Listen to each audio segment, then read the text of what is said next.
Vous écoutez France Culture.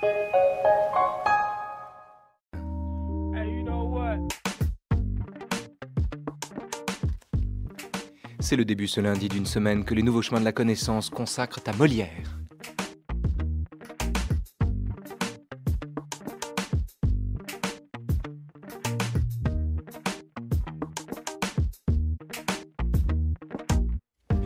Demain, mardi, nous parlerons des femmes savantes avec Michel Rossellini. Mercredi, nous parlerons des fourberies de Scapin, du mariage forcé et donc du cocu imaginaire en compagnie de l'aimable Jean-Loup Rivière. Jeudi, c'est du Tartuffe qu'il sera question en compagnie de Georges Forestier. Enfin, de Jacques Lassalle. Enfin, vendredi, nous parlerons du malade imaginaire en compagnie de Patrick Dandré.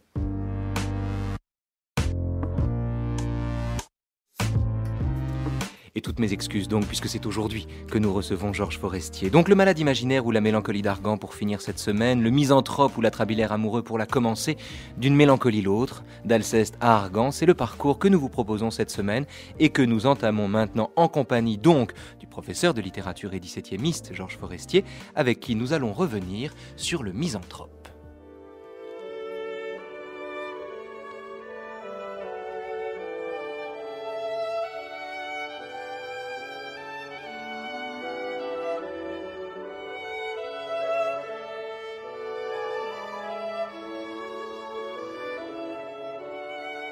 Moi, votre ami?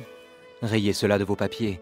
J'ai fait jusqu'ici profession de l'être, mais après ce qu'en vous je viens de voir paraître, je vous déclare net que je ne le suis plus et ne veux nulle place en des cœurs corrompus. Je suis donc bien coupable, Alceste, à votre compte? Allez, vous devriez mourir de pure honte. Une telle action ne saurait s'excuser, et tout homme d'honneur s'en doit scandaliser. Je vous vois accabler un homme de caresses et témoigner pour lui les dernières tendresses de protestations, d'offres et de serments. Vous chargez la fureur de vos embrassements. Et quand je vous demande après, quel est cet homme? À peine pouvez-vous dire comme il se nomme. Votre chaleur pour lui tombe en vous séparant, et vous me le traitez, à moi, d'indifférent, morbleu. C'est une chose indigne, lâche, infâme, de s'abaisser ainsi jusqu'à trahir son âme. Et si par un malheur j'en avais fait autant, je m'irais de regret pendre tout à l'instant. Je ne vois pas pour moi que le cas soit pendable. Et je vous supplierai d'avoir pour agréable que je me fasse un peu grâce sur votre arrêt et ne me pende pas pour cela. S'il vous plaît. Que la plaisanterie est de mauvaise grâce. Mais sérieusement, que voulez-vous qu'on fasse? Je veux qu'on soit sincère et qu'en homme d'honneur, on ne lâche aucun mot qui ne parte du cœur. Lorsqu'un homme vous vient embrasser avec joie, il faut bien le payer de la même monnoie. Répondre comme on peut à ses empressements et rendre offre pour offre et serment pour serment. Non! Je ne puis souffrir cette lâche méthode qu'affectent la plupart de vos gens à la mode. Et je ne hais rien tant que les contorsions de tous ces grands faiseurs de protestations, ces affables donneurs d'embrassades frivoles, ces obligeants diseurs d'inutiles paroles qui, de civilité, avec tous font combat et traitent du même air l'honnête homme et le fat. Quel avantage a-t-on qu'un homme vous caresse, vous jure amitié, foi, zèle, estime, tendresse, et vous fasse de vous un éloge éclatant, lorsqu'au premier faquin il court en faire autant? Non! Non! Il n'est point d'âme un peu bien située qui veuille d'une estime ainsi prostituée, et la plus glorieuse a des régals peu chers dès qu'on voit qu'on nous mêle avec tout l'univers. Sur quelque préférence une estime se fonde. Et c'est n'estimer rien qu'estimer tout le monde, puisque vous y donnez dans ces vices du temps, morbleu. Vous n'êtes pas pour être de mes gens. Je refuse d'un cœur la vaste complaisance qui ne fait de mérite aucune différence. Je veux qu'on me distingue. Et pour le trancher net, l'ami du genre humain n'est point du tout mon fait. Bonjour Georges Forestier. Bonjour. Bonjour, bienvenue sur France Culture, bienvenue au nouveau chemin de la connaissance. C'est une joie d'entamer avec vous cette semaine sur Molière. Et c'est une joie sans égale de la commencer avec le Misanthrope, qui est peut-être, en tout cas à mon humble avis, la plus belle de toutes ces pièces, peut-être la plus belle de toutes les pièces. On va en parler avec vous pendant 50 minutes. Premier point, là on vient d'entendre François Beaulieu en Alceste et Michel Duchossois en Philinte dans la scène d'exposition, une scène tonitruante où tout est dit, où surtout en guise d'exposition, le caractère d'Alceste se présente dans toute sa splendeur, dans toute la splendeur de sa rage. Avant d'examiner ce qu'il dit de l'amour du genre humain, de cet amour, de ce rapport de haine et d'amour qu'il entretient avec le genre humain dans sa généralité, un tout petit point. Au début, quelques vers avant le début, il dit, après le début, il dit « Moi, votre ami, rayez cela de vos papiers, j'ai fait jusqu'ici profession de l'être, mais après ce qu'en vous, je viens de voir paraître, je vous déclare net que je ne le suis plus. » L'emploi de ces deux verbes, évidemment, être et paraître, dit l'essentiel du rapport d'Alceste à la vérité et de son caractère. Georges Forestier. Une grande partie de la pièce est fondée sur la dialectique de l'être et du paraître. Simplement, ce qui est compliqué, c'est que toute la pièce est ambiguë, parce qu'on pourrait croire que Alceste et Molière, à travers lui, dénoncent le comportement de la société mondaine, alors qu'en fait, il joue sur les valeurs exprimées par la société mondaine toutes les fois que tous les personnages qui sont ridiculisés dans la pièce d'ailleurs, et une grande part du ridicule de la pièce, consiste à mettre en exergue ceux qui font de l'excès. C'est-à-dire qu'en fait, l'ambiguïté de la pièce repose sur le fait que Alceste est ridicule toutes les fois qu'il va à l'excès de la dénonciation des valeurs mondaines.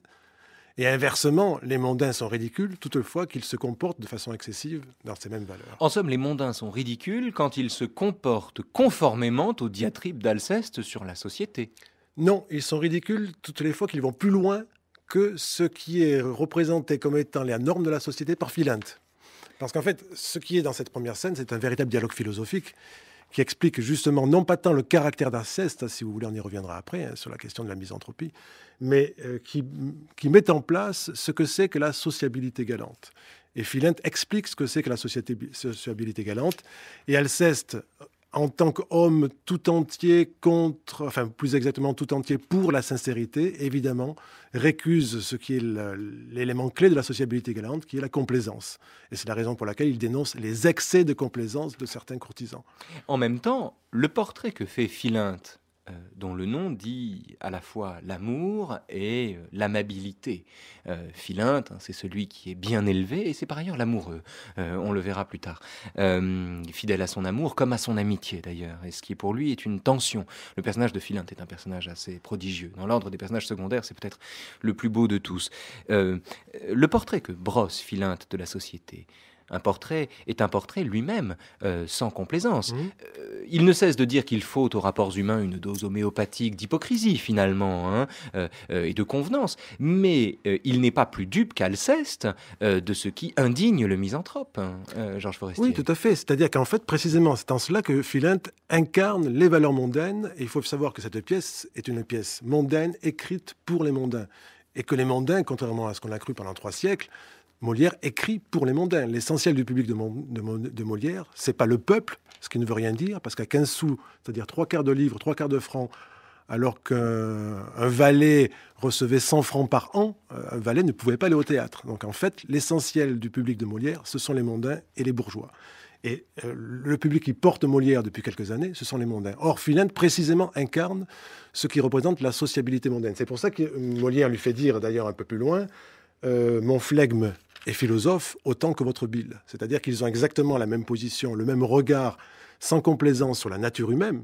Mais l'un, Philinte, estime qu'il faut savoir faire usage de complaisance, ce qui est la valeur suprême de la mondanité, alors que l'autre estime qu'il faut faire tout le temps preuve de sincérité, et la sincérité conduit à la misanthropie. Mais est-ce qu'on n'est pas, Georges Forestier, ici au cœur d'un paradoxe insurmontable dans la personne d'Alceste? Il ne cesse de vanter l'être aux dépens du paraître. Il ne cesse de vanter la sincérité aux dépens de l'affectation. Bon, très bien. Et pourtant, il ne cesse de reprocher à Philinte des démonstrations d'amitié ou d'affection qu'il porte à des gens dont par ailleurs il oublie le nom. En somme, de se conduire en courtisan. Comment peut-il à la fois distinguer l'être et le paraître, la vérité de l'apparence, tout en disant à Philinte que s'il se conduit galamment ou poliment avec quelqu'un qui n'est pas son ami, c'est qu'au fond il fait profession de l'aimer véritablement. Comment peut-il être jaloux de l'amitié que Philinte, l'amitié entre guillemets, et que Philinte témoigne à d'autres que lui, si pourtant Alceste est celui qui distingue les apparences et l'être? C'est-à-dire que le problème, c'est que là, vous touchez du doigt la couture qu'il y a dans la fabrication du personnage. Cette pièce est une des pièces les plus travaillées par Molière, et en même temps, on distingue plusieurs strates dans cette pièce. Ce qu'il y a de fondamental, c'est que Molière a construit sa pièce à partir d'un modèle qui est la critique de l'école des femmes qu'il avait écrit un an plus tôt, qui est une comédie de salon. Il a développé cette comédie de salon, et pour lui donner une colonne vertébrale, il a eu l'idée de mettre en place un personnage de jaloux qui poursuit une coquette, c'est-à-dire de fonder sa pièce sur un paradoxe. Comment un jaloux peut-il aimer celle qui est le fondement même de quelqu'un qui suscite la jalousie, c'est-à-dire une coquette, et qui ne peut aimer tous les hommes. À partir de là, il a ensuite éprouvé le besoin de ce jaloux de lui coller un second trait de caractère qui est la sincérité absolue. Et à partir de là, pour pouvoir justifier qu'il étende cette sincérité absolue à l'ensemble des hommes, il a créé en lui un personnage de misanthrope. C'est-à-dire que certaines des contradictions qu'on ressent dans le dialogue entre les personnages viennent de ces coutures. Quand on regarde la pièce rapidement, quand on la, en tant que spectateur, quand on la lit en tant que lecteur rapidement, on ne les voit pas, ces coutures, parce que précisément, Molière est un grand écrivain, et que le boulot d'un grand écrivain, c'est précisément de dissimuler les coutures. Comme dirait Montaigne dans le texte sur la Boétie, les coutures s'estompent. Voilà. Parce que c'était lui, parce que c'était moi. Voilà. D'ailleurs, on a avec Alceste et Philinte une figure, et on va en parler, une figure assez pure de l'amitié.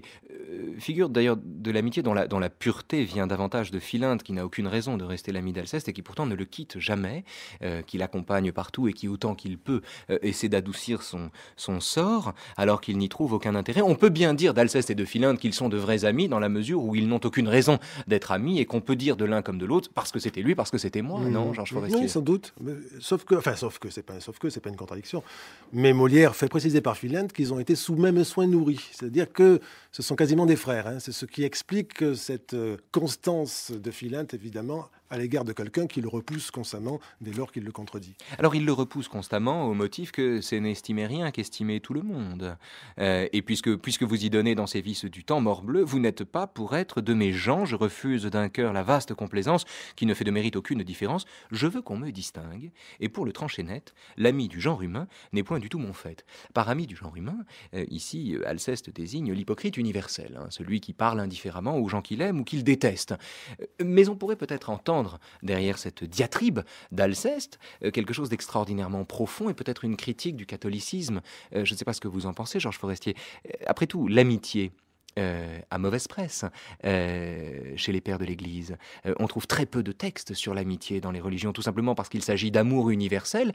Or, l'amitié, elle, comme le dit Alceste parfaitement, elle est sélective, élective. On n'est pas ami avec tout le monde. Quand on fait un dîner chez soi, on choisit ses bons amis. On ne choisit pas n'importe qui, on ne choisit pas les gens indifféremment. Est-ce que Alceste n'est pas le porte-parole finalement d'une vision, j'allais dire presque laïque, c'est-à-dire une vision véritablement amicale de l'amitié, qui dépasserait l'amour du genre humain, ou qui en deçà de lui s'intéresserait à certains aux dépens d'autres?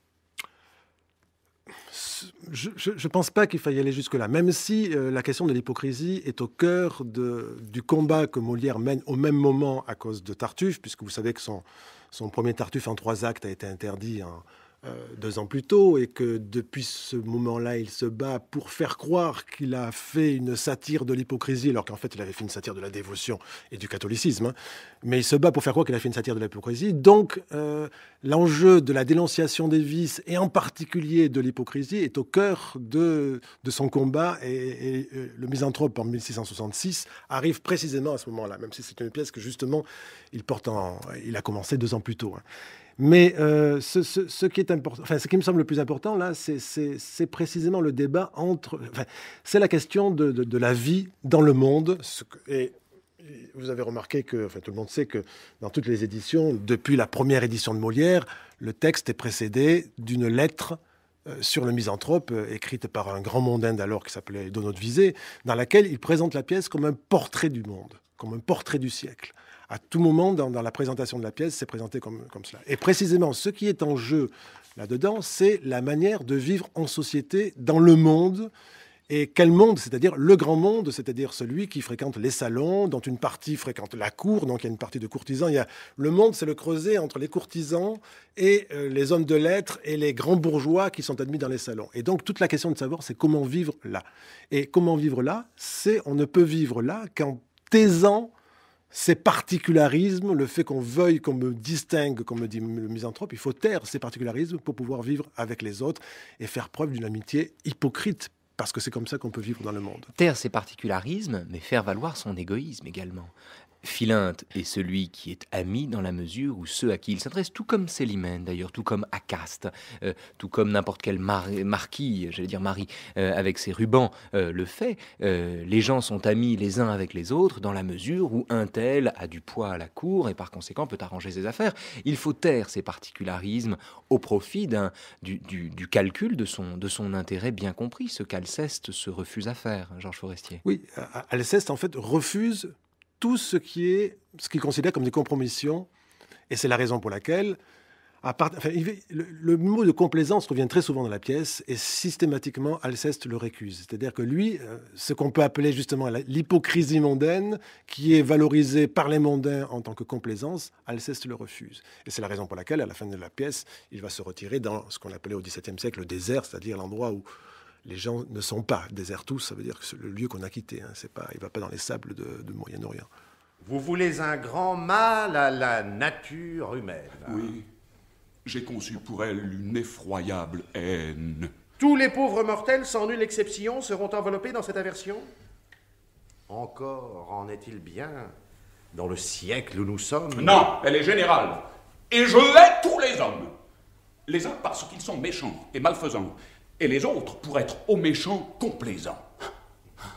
Et n'avoir pas pour eux ces haines vigoureuses que doit donner le vice aux âmes vertueuses. De cette complaisance, on voit l'injuste excès pour le franc scélérat, avec qui j'ai procès. Au travers de son masque, on voit à plein le traître. Partout, il est connu pour tout ce qu'il peut être, et ses roulements d'yeux et son ton radouci n'imposent qu'à des gens qui ne sont point d'ici. On sait que ce pied plat, digne qu'on le confonde, par de sales emplois s'est poussé dans le monde et que, par eux, son sort de splendeur revêtue fait gronder le mérite et rougir la vertu. Quelque titre honteux qu'en tous lieux on lui donne, son misérable honneur ne voit pour lui personne. Nommez-le fourbe, infâme et scélérat maudit, tout le monde en convient et nul n'y contredit. Cependant, sa grimace est partout bienvenue. On l'accueille, on lui rit, partout il s'insinue, et s'il est par la brigue un rang qu'à disputer, sur le plus honnête homme on le voit l'emporter, tête bleue. Ce ne sont de mortelles blessures de voir qu'avec le vice on garde des mesures. Et parfois il me prend des mouvements soudains de fuir dans un désert l'approche des humains. Mon Dieu, des mœurs du temps, mettons-nous moins en peine et faisons un peu grâce à la nature humaine. Ne l'examinons point dans la grande rigueur et voyons ses défauts avec quelque douceur. Il faut parmi le monde une vertu traitable. À force de sagesse, on peut être blâmable. La parfaite raison fuit toute extrémité et veut que l'on soit sage, avec sobriété.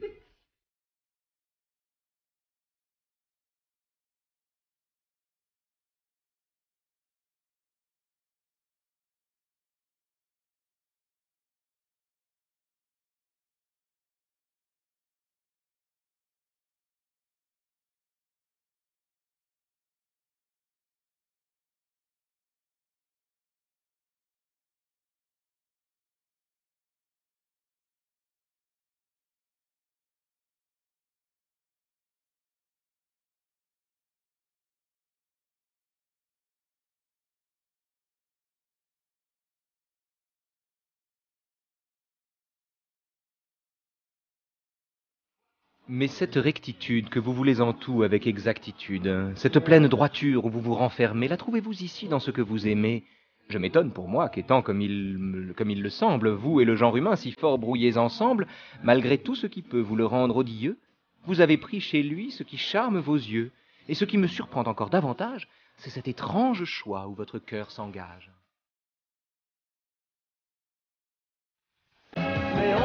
chercher à savoir d'où me viennent mes joies et pourquoi ce désespoir caché au fond de moi. Georges Forestier, notre invité aujourd'hui pour entamer une semaine sur Molière, et c'est avec le Misanthrope que nous commençons cette semaine dans les nouveaux chemins de la connaissance. Georges Forestier, comment expliquer que l'atrabilaire amoureux, le misanthrope Alceste, s'éprenne de son contraire absolu, c'est-à-dire Célimène?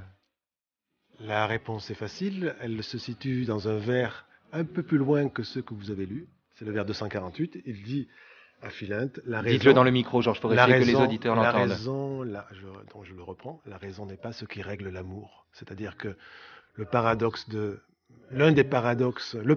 je vous le disais tout à l'heure, sur lequel repose la pièce, c'est un misanthrope jaloux qui aime une coquette. Et comment un atrabilaire amoureux peut-il aimer une coquette? Précisément parce que la raison n'est pas ce qui règle l'amour. Ouais, d'accord. Néanmoins, il dit quand même « Je ne l'aimerais pas si je ne croyais l'être ».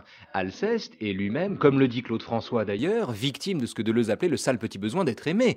Si Célimène ne lui avait pas donné, à bon droit d'ailleurs, des gages d'amour, il ne l'aimerait pas. Il y a beaucoup d'orgueil là-dedans. Oui, mais en même temps, Alceste est victime de la coquette. C'est-à-dire que la caractéristique fondamentale de la coquette par rapport à une dame galante, simplement galante, c'est que la coquette, elle donne des gages à tout le monde. Et c'est la raison pour laquelle c'est par là qu'elle va chuter à la fin, parce qu'à force de donner des gages écrits à tout le monde, précisément, les uns et les autres vont pouvoir croiser leurs propres gages et dévoiler le masque de la coquette.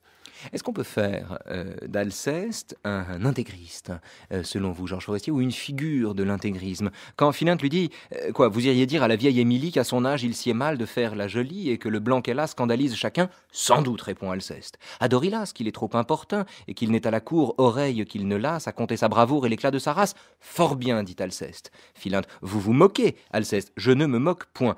Et je vais n'épargner personne sur ce point. Mes yeux sont trop blessés et la cour et la ville ne m'offrent rien qu'objet à m'échauffer la bile. J'entre en une humeur noire et un chagrin profond quand je vois vivre entre eux les hommes comme ils font. Est-ce qu'on peut parler d'intégrisme ici, selon vous? Est-ce que le mot vous semble approprié?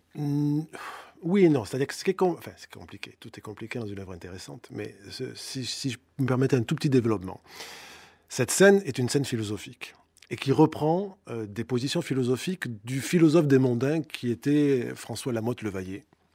Philosophe sceptique, en fait libertin, mais qui dissimulait son libertinage sous une position de scepticisme chrétien. Et je vais vous lire un passage de Lamotte-Levaillé dans un traité qui s'appelle « De la vie solitaire ».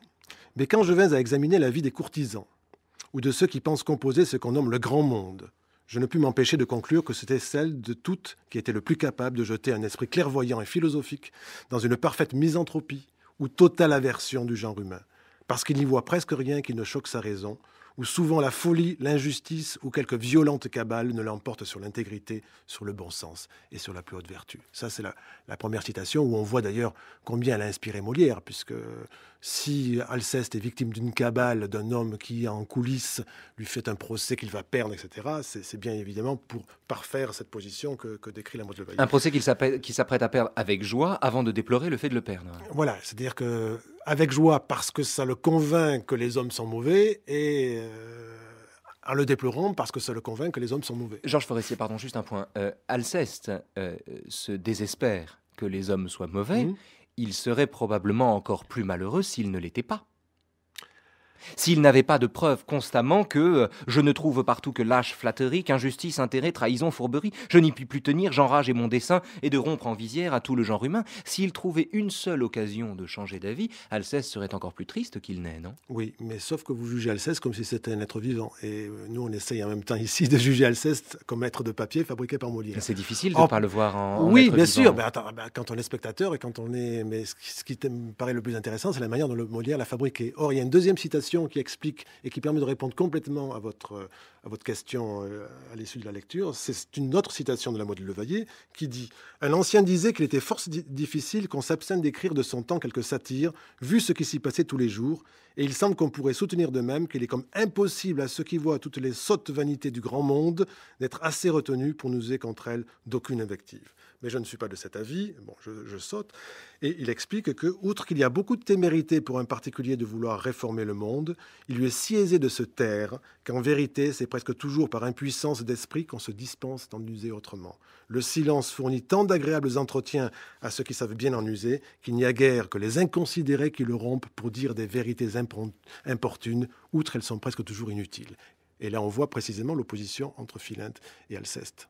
L'opposition entre Philinte et Alceste reposant sur le fait que, en somme, pour Alceste, non seulement toutes les vérités sont bonnes à dire, mais il est bon de dire toutes les vérités. On peut le dire comme ça. Précisément. C'est ce qui se passe, c'est tout l'enjeu de l'épisode absolument désopilant du sonnet d'Oronte. Quand Oronte vient voir Alceste en lui faisant plein de compliments, en se comportant exactement comme Philinte vient de le faire avec quelqu'un qu'il ne connaît pas, ce qu'Alceste lui reproche, Alceste se retrouve dans la situation de l'homme flatté qui ne le supporte pas. On va entendre avec vous, Georges Forestier, cette scène remarquable, magnifique. On est toujours là dans la mise en scène de Pierre Dux en 77 avec François Beaulieu en Alceste, Michel Duchossois en Philinte et Bernard Desrands dans le rôle d'Oronte. Je viens, pour commencer entre nous ce beau nœud, vous montrer un sonnet que j'ai fait depuis peu et savoir s'il est bon qu'au public je l'expose. Monsieur, je suis mal propre à décider la chose. Veuillez m'en dispenser. Pourquoi ? J'ai le défaut d'être un peu plus sincère en cela qu'il ne faut. C'est ce que je demande. Et j'aurais lieu de plainte si, m'exposant à vous pour me parler sans feinte, vous alliez me trahir et me déguiser à rien. Puisqu'il vous plaît ainsi, monsieur, je le veux bien. Sonnet. C'est un sonnet. L'espoir. C'est une dame qui, de quelque espérance, avait flatté ma flamme. L'espoir, ce ne sont point de ces grands vers pompeux, mais de petits vers, doux, tendres et langoureux. Nous verrons bien. L'espoir, je ne sais si le style pourra vous en paraître assez net et facile, et si, du choix des mots, vous vous contenterez. Nous allons voir, monsieur. Au reste, vous saurez que je n'ai demeuré qu'un quart d'heure à le faire. Voyons, monsieur. Le temps ne fait rien à l'affaire.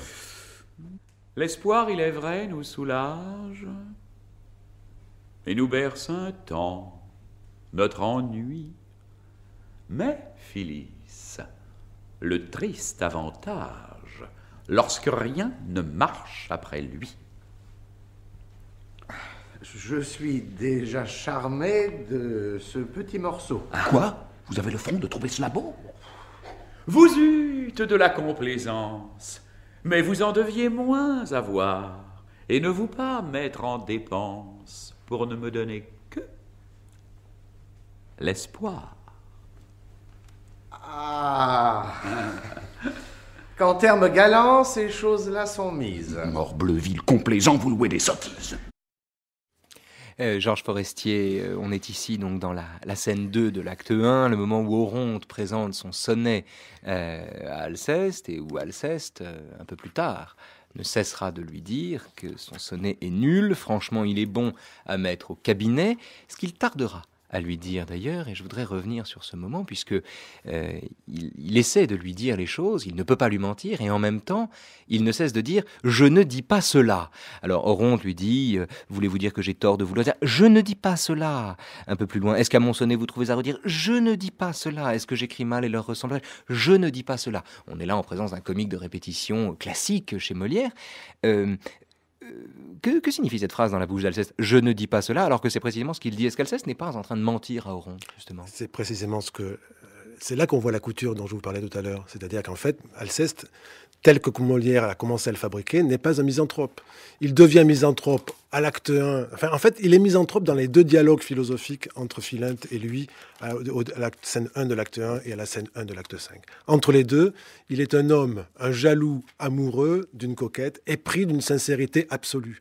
Mais cette sincérité absolue ne l'empêche pas précisément d'être contraint de jouer le jeu social dans le reste de la pièce. C'est-à-dire qu'en fait, toute la pièce joue sur un comique axiologique qui est la rencontre entre les valeurs excessives de part et d'autre. Mais est-ce que la sincérité... Allez-y, Oui. pardon. Non, c'est simplement... Et on le voit bien dans cette scène, précisément, qui est la scène du sonnet. Parce que, bien souvent, d'abord au passage, bonne à mettre au cabinet, c'est au sens du XVIIe siècle. C'est-à-dire, on dirait aujourd'hui dans un tiroir. Hein. Le cabinet, c'est la pièce personnelle dans laquelle on travaille. C'est pas le lieu d'aisance comme on le croit généralement et on le lit généralement. On voit même des notes dans certaines éditions scolaires. L'ambiguïté de cette scène, ce qui la rend encore plus drôle à nos yeux quand on la lit avec les yeux du XVIIe, c'est que le sonnet d'Oronte est de même niveau et de même qualité, je dirais, que tant de pièces de sonnets, de madrigaux, etc., qui étaient recueillis dans des recueils divers qui ont paru par dizaines dans les années 60 et dans les années 70. Et d'ailleurs, quand on lit la lettre de Don Lodvisé qui ouvre le Misanthrope, on voit qu'il ne la juge pas ridicule. C'est-à-dire qu'en fait, ce qui est ridicule, c'est la complaisance avec laquelle Oronte, qui est un hyper-complaisant et qui se ridiculise parce qu'il va au-delà de la complaisance mondaine, et il fait quelque chose qui est dénoncé dans les traités de civilité mondaine, qui est qu'il impose à d'autres la lecture de son sonnet. Donc c'est la raison pour laquelle Philinte n'exagère pas quand... il loue chacune des passages, en quantum calant, ces choses-là sont dites. La mise en scène, là, le montre presque ricanant, alors qu'en fait, il n'est pas ricanant. Il loue un sonnet qui a sa valeur dans le milieu mondain. De la même manière que lorsque Alceste, un peu plus loin, va chanter sa chanson, c'est une chanson qui évoque la transparence et la sincérité de l'ancienne poésie, par opposition à l'absence de naturel de la poésie mondaine. Et il se ridiculise parce que c'est une poésie qui est dépassé précisément à ce moment-là. Et donc, l'ambiguïté, c'est ça. C'est que ni l'un ni l'autre ne sont dans la juste voie de la sociabilité. Mais est-ce que ça n'est pas aussi, pour mémoire, le texte d'Alceste, celui qu'il donne en exemple à Oronte, c'est « Si le roi m'avait donné Paris, sa grande ville, et qu'il me fallut quitter l'amour de ma mie, je dirais au roi Henri, reprenez votre Paris, j'aime mieux ma mie au guet, j'aime mieux ma mie. Ne comptez pas sur moi pour vous le chanter. » Est-ce que ça ne signifie pas également qu'Alceste est le porte-parole d'une forme... en somme, qu'Alceste, c'est peut-être Rousseau qui le lirait de cette façon, puisque Rousseau s'identifiait à Alceste très puissamment, qu'Alceste est en somme le porte-parole du peuple, et que Philinte serait, lui, davantage le porte-parole des puissants, ou le prête-parole des puissants. Oui, enfin là c'est une lecture rousseauiste. Que vaut-elle, Georges Forestier ? Au sens du XVIIIe siècle, c'est-à-dire qui ne voyait pas, qui ne comprenait pas sur quelle valeur mondaine était fondée la pièce. Et précisément, ce que représente la vieille chanson du bon roi préconisée par Alceste et chantée par Alceste, c'est une opposition entre deux types de poésie. La poésie, comment dirais-je, naturelle mais archaïque, qui est une poésie du début du siècle, et la poésie mondaine, qui est une poésie de qualité, mais qui fait preuve d'une absence totale de naturel. Et c'est sur ce jeu d'opposition entre deux excès, l'un qui réclame une esthétique qui est celle du début du siècle, et l'autre qui réclame une esthétique compassée et convenue et qui manque de naturel précisément, alors même qu'il faut savoir aussi que Molière est loué par tous les mondains comme étant l'homme du naturel, celui qui précisément est capable de restituer le mieux possible sur la scène le naturel des comportements. Et donc, il y a dans ce jeu d'excès une confrontation, et c'est la raison pour laquelle, encore une fois, c'est Philinte qui tire son épingle du jeu, parce qu'il rit de la chanson d'Alceste.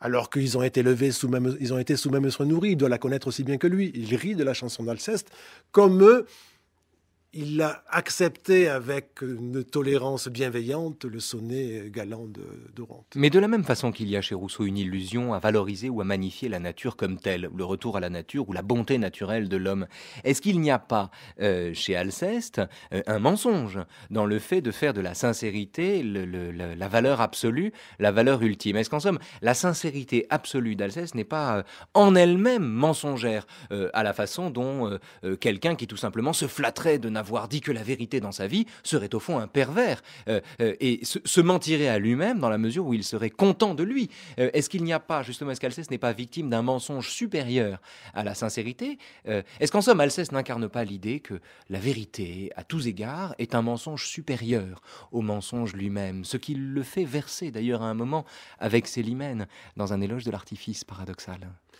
Vous voulez dire le moment où il demande à Célimène de lui dire qu'elle pourrait l'aimer, même si elle pourrait faire semblant quelque chose. Efforcez-vous ici de paraître fidèle, et je m'efforcerai, moi, de vous croire tel. C'est Alceste qui le dit, ça. Oui, ça il le dit au moment du double dénouement. C'est-à-dire que ce qui est intéressant aussi dans la pièce, c'est que c'est une des 2 comédies du XVIIe siècle qui ne se termine pas par un mariage, puisque vous savez que l'élément structurel de toute comédie au XVIIe siècle, c'est le mariage des jeunes amoureux à la fin. Il y a deux pièces comme ça importantes qui ne se terminent pas par un mariage, c'est La Place Royale de Corneille et Le Misanthrope de Molière.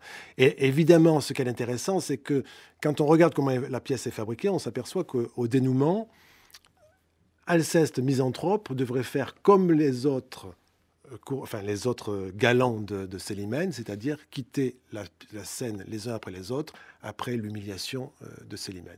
Mais précisément, c'est une comédie et il faut la dénouer par l'esquisse du mariage. Et donc, Alceste propose malgré tout le mariage à Célimène, parce que, comme on le disait tout à l'heure, la raison n'est pas ce qui règle l'amour, et que précisément l'amour est plus important. Donc il propose, mais en même temps, Molière, qui a été attaqué violemment 3 ans plus tôt au moment de la querelle de l'école des femmes, à qui on l'avait reproché à propos du caractère de Arnolphe et du caractère d'Agnès, de ne pas avoir fait des caractères cohérents jusqu'au bout de la pièce. Là, il va jusqu'au bout de la cohérence des caractères. C'est-à-dire que jusqu'au bout, Alceste est jaloux, atrabilaire et misanthrope, et malgré tout, comme il est amoureux, il propose dans sa jalousie le mariage à Célimène, mais en lui demandant de la suivre dans le désert.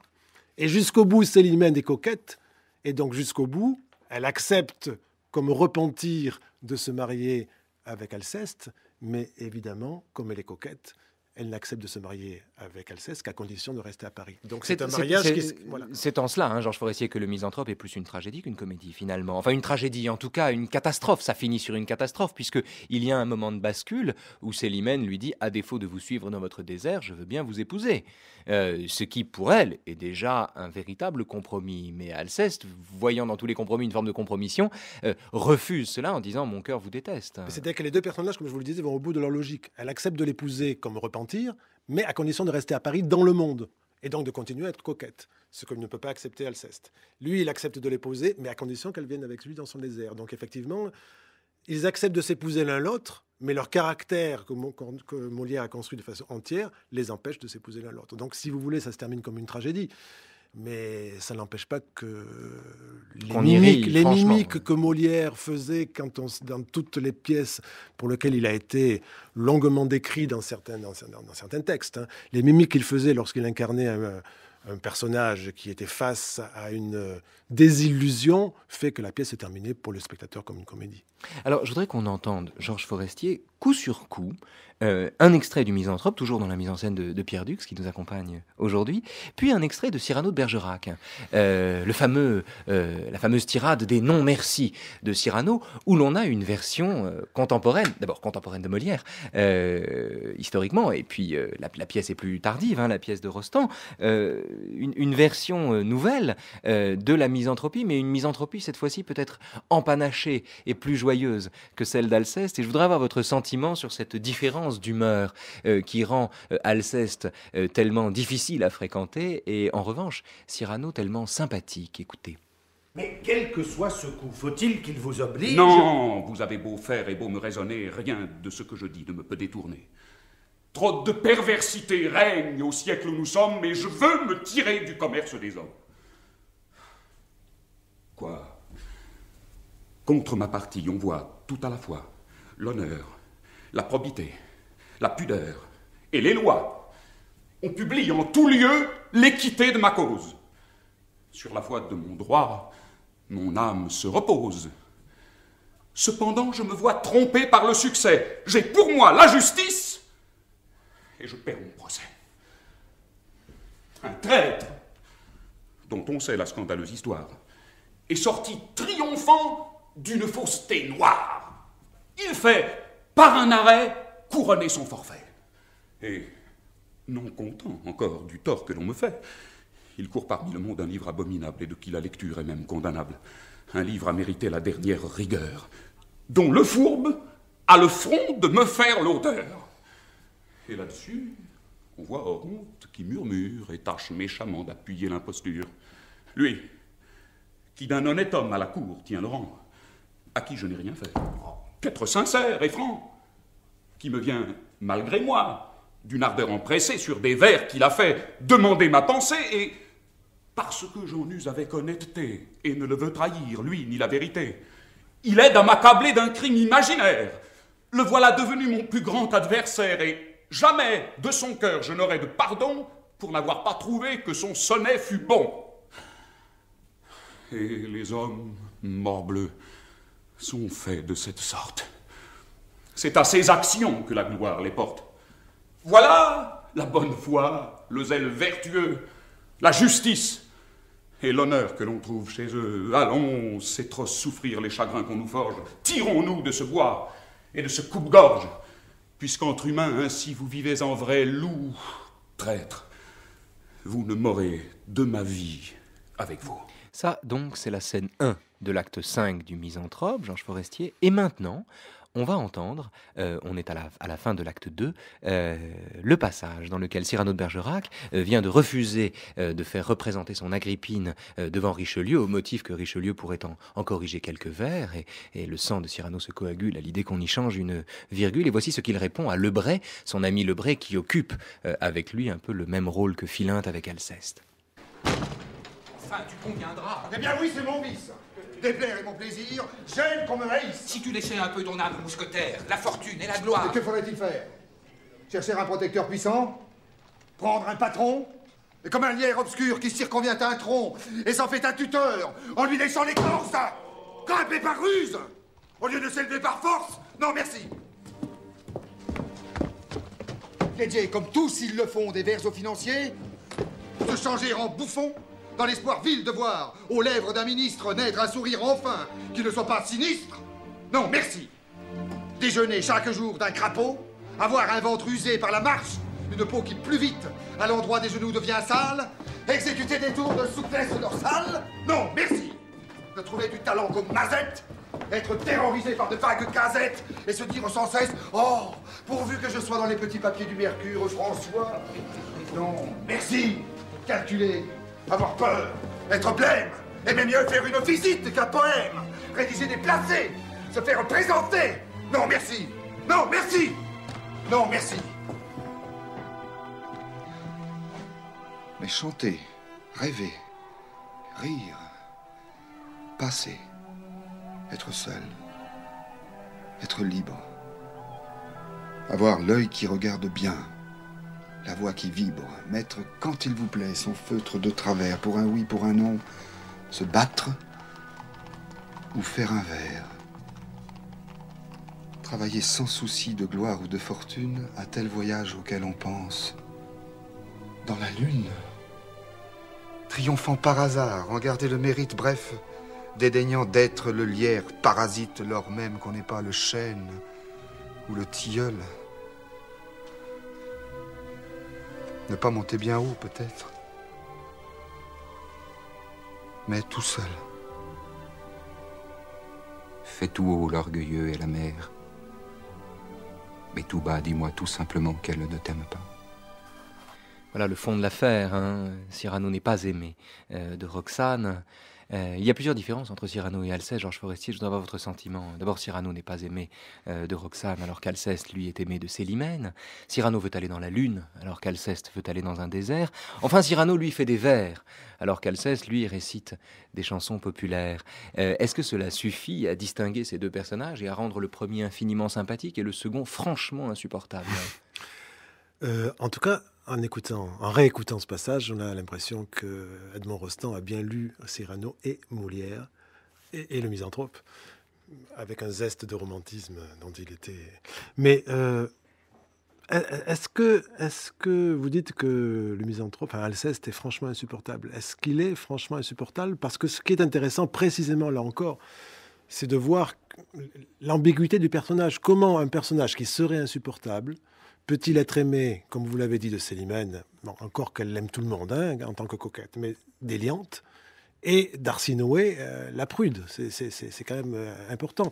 Et qu'est-ce qui fait que Cyrano n'est pas aimé dans la pièce? C'est son physique. C'est pas son caractère. Donc en fait, si Alceste avait un nez aussi long que celui qu'on prête à Cyrano, il est peut-être... il serait peut-être un peu plus hypocrite. Voilà, il se battrait un peu plus en duel. En somme, Alceste a sur Cyrano l'avantage ou l'inconvénient d'être beau, peut-être. Hein. En tout cas, il plaît aux femmes. Il plaît aux femmes. Alors, parmi ces femmes, vous en avez cité 3, donc Célimène, Arsinoé, Éliante. Je vous propose qu'on s'arrête un instant sur la figure d'Arsinoé, qui est en somme peut-être la version féminine du Tartuffe.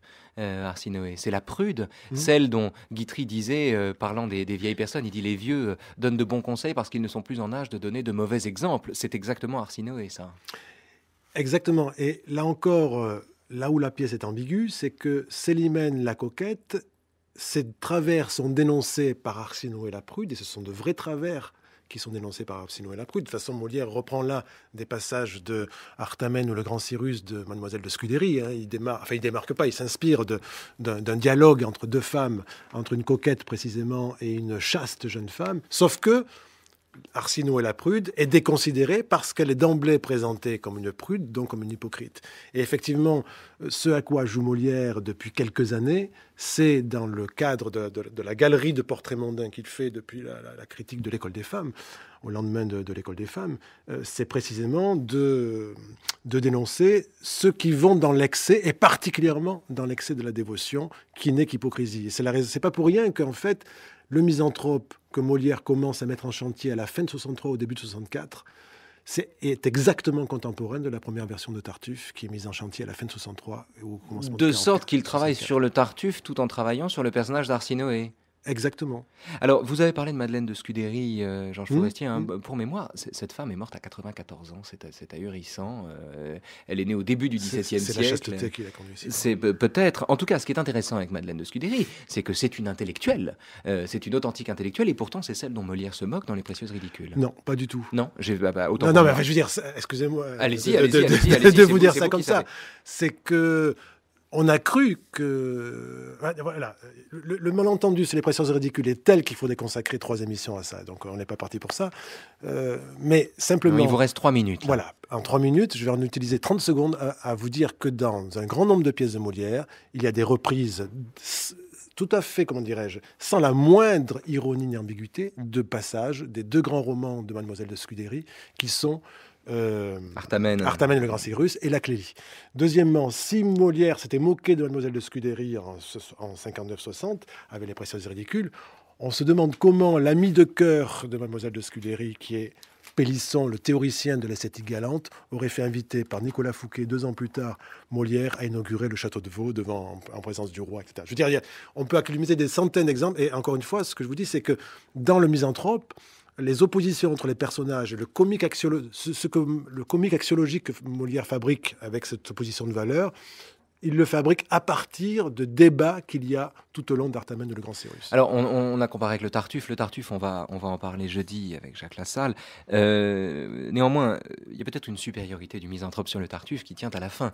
La fin du Tartuffe est un éloge du roi, dont la clairvoyance dénonce la fourberie et l'hypocrisie du monde. Ici, la fin du misanthrope est une tragédie, donc comme on en parlait tout à l'heure, hein, le départ dans son désert d'Alceste. Mais il y a un dialogue, donc si on fait d'Arsinoé un avatar de Tartuffe, il y a un dialogue entre le Tartuffe et le misanthrope, c'est-à-dire entre l'hypocrite absolu et le sincère absolu. C'est le dialogue entre Arsinoé et Alceste. Arsinoé est amoureuse d'Alceste. Elle vante sa pureté, sa sincérité, son honnêteté, etc., etc. Et elle commet un impair, elle dit du mal de Célimène. Et à ce moment-là, Alceste repère sous la figure de la prude, soi-disant sincère et dévote qui est Arsinoé, un personnage monstrueux quand il lui dit « En disant cela, songez-vous, je vous prie, que cette personne est madame, votre amie. » Et en même temps, comme Alceste est jaloux, amoureux et jaloux, il va malgré tout suivre Arsinoé chez elle, où elle va lui montrer une lettre écrite à un galant par Célimène.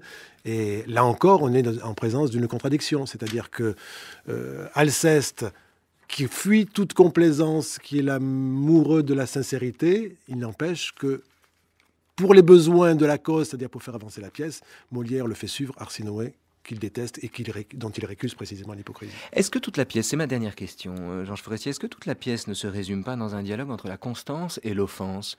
Je m'explique.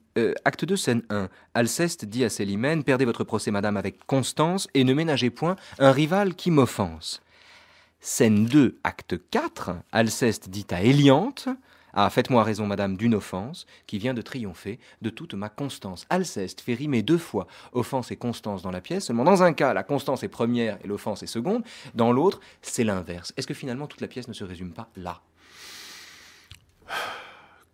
Vous avez 10 secondes pour répondre, Georges Forestier. Donc, si je vous dis oui, en 5 secondes, on peut s'en tenir là, parce que sinon, il faudrait développer en 3 minutes.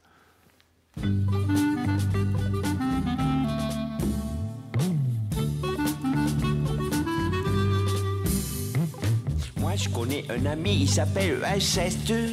C'est son nom, Alceste. Nous, on l'appelle Xanthope, c'est notre ami Xanthope. Bonjour l'ami Xanthope. Quand il est à Saint-Top, il vit comme un ascète. Ils sont jamais là-bas, mais quand il est ascète, il vit comme à Saint-Top. Toute la nuit. Du Bobby Lapointe pour terminer cette émission en votre compagnie. L'ami Xanthope, ça s'imposait, c'est un choix évidemment de François Connac. Sa doudou fiancée a vu Célimène, pas là. À la fin, il a tout vu. Un grand merci, Georges Forestier. Vous êtes spécialiste, on l'avait compris, de littérature du XVIIe siècle. Vous enseignez la littérature française à Paris 4. Parce que c'est son mot, ça. Parce que lui, il dit que ceux qui... C'est du Misanthrope que nous venons de parler, le chef-d'œuvre, un chef-d'œuvre absolu de Molière. Toute cette semaine est consacrée à Molière. Son seul but est de vous inviter à le lire et à le relire, chers auditeurs. N'hésitez pas, c'est magnifique. Il dit agressant des Molières. Vous pouvez également le voir ou le revoir. Je vous signale l'existence d'un coffret de 17 DVD, une anthologie des pièces de Molière par la Comédie Française aux éditions Montparnasse pour 125 €. Bon, vous trouverez également, outre ces 17 DVD, une biographie de Christophe Maury consacrée à Molière. Pas du tout. Viens, ma Célimène, viens, je t'amène.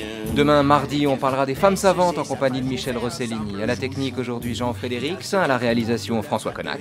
Assistant et collaboration, Geneviève Méric, Adèle Van Rett, Jennifer Murzo, Igor Kortolitsa. France Culture, il est 17h50. Tout de suite, Albert Jacquard. Suite, Albert Jacquard. Suite, Albert Jacquard. Suite, Albert Jacquard. Suite, Albert Jacquard. Suite, Albert Jacquard.